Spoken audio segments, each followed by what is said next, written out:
मेरी पढ़ाई सब हुई।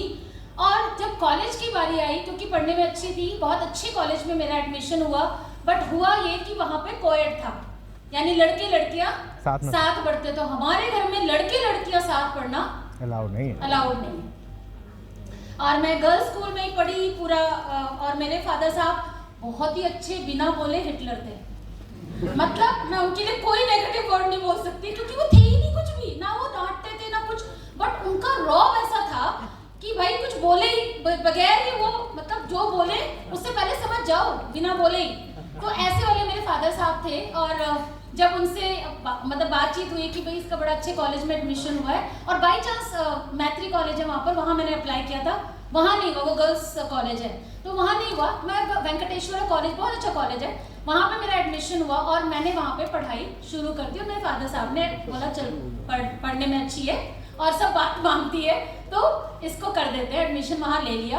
अब कॉलेज जाके क्या होता है ना भाई, देखो जिसके भी बच्चे 22, 23, 24 के होंगे, मेरी बेटी 24 साल की है, तो मुझे पता है। अब कॉलेज जाते ही थोड़े पर निकल आते हैं, है ना, हमारी भाषा में, पेरेंट्स की भाषा में। अब बच्चे यहाँ बैठे हैं, प्लीज माइंड ना करें, जितने भी यंग बच्चे हैं। तो मुझे भी लगता था भाई अच्छा लोग बात कर रहे हैं सपनों की, लोग बात कर रहे हैं कि मुझे ये करना है। मेरी जो कोलीग्स थी, मेरी फ्रेंड्स थी, वो बोलती थी तुझे क्या करना है, तू तो बड़ी अच्छी पढ़ाई करने में, क्या करेगी आगे चल के।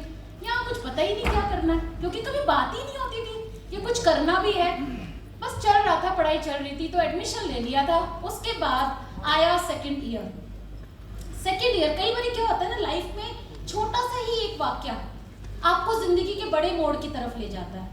यस और नो, है ना, बहुत छोटा सा वाक्या, मे भी आपको लगे कि यार ये कोई खास बात नहीं थी, मगर मेरी जिंदगी में उसने बहुत बड़ा रोल प्ले किया। सेकेंड ईयर में क्या हुआ कि नेशनल कैडेट कोर यानी एनसीसी होता है, yes. पता है आप लोगों को, उसका फॉर्म फिल हो रहा था। और मेरी एक फ्रेंड थी जो आप पिक्चर ले लो, ओके, तो हंसते रहो, important, right. So form fill कर रही थी, और फॉर्म फिल करके मेरी फ्रेंड कर रही थी, तो बोली अरे तू भी कर ले। तो मैंने बोला यार मेरे घर में तो मुझे नहीं लगता कि मेरे को अलाउ करेंगे, और उसमें फिर ड्रिल होती है, फिर इसमें कैंप होता है, और मेरे फादर साहब ऐसे थे 5 बजे के बाद घर के अंदर, और सुबह जब होगी सनराइज के साथ तब आपको निकलना है। मतलब नाइट तो सवाल ही पैदा नहीं होता कि मैं बाहर रह जाऊँ। तो उसने बोला भरते कोई बात नहीं और देख लेंगे बाद में। तो हम दोनों ने फॉर्म भर दिया, मेरी एक फ्रेंड और मैंने, बहुत अच्छा, क्योंकि हाइट वेट अच्छी थी, बहुत अच्छा ड्रिल, बहुत अच्छा करा। अब आया तीसरा साल।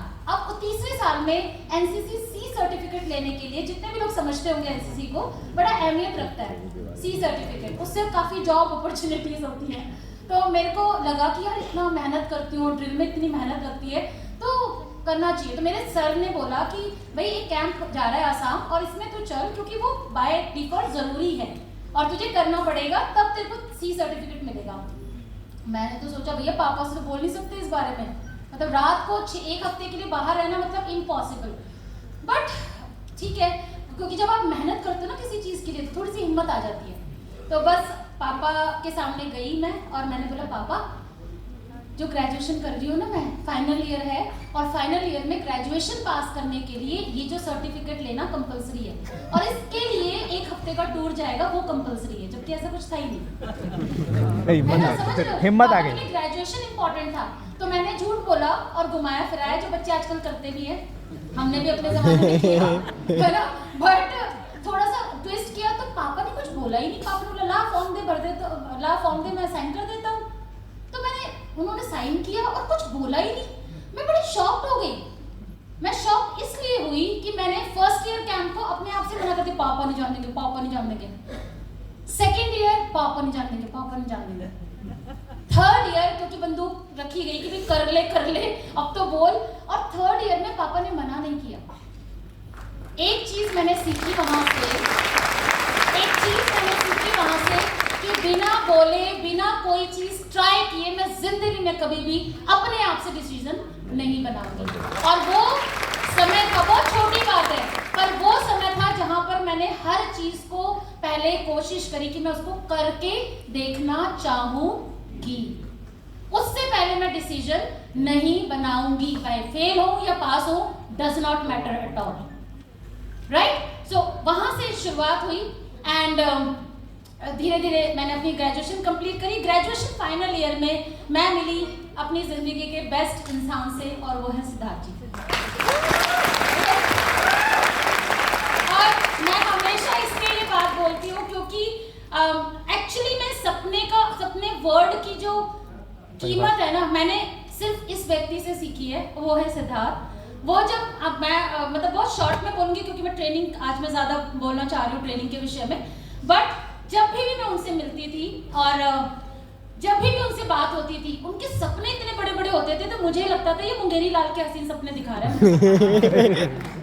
और उस समय कहते ना लपेट लो वाली बात है ना, कई लोग बोलते लपेट लो।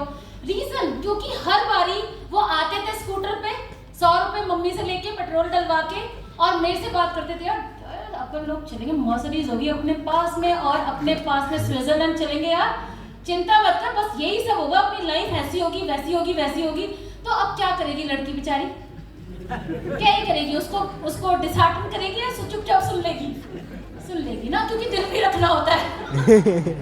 ओके सो मैं दिल रख के फिर अंदर बोलती थी, बड़ा फेंक ले भाई, अभी तो कुछ पता है नहीं, 100 रुपए खुद ही मांग के आ रहा है और मेरे को मर्सिडीज पता नहीं कहाँ मैंने कहा कोई नहीं, कोई बात नहीं। तो ये चीज जब होती है ना किसी के साथ, तो समझो कि भगवान ने आपको लिए ना बड़ी चीज के लिए, अगर ये सपना ही आ गया आपके अंदर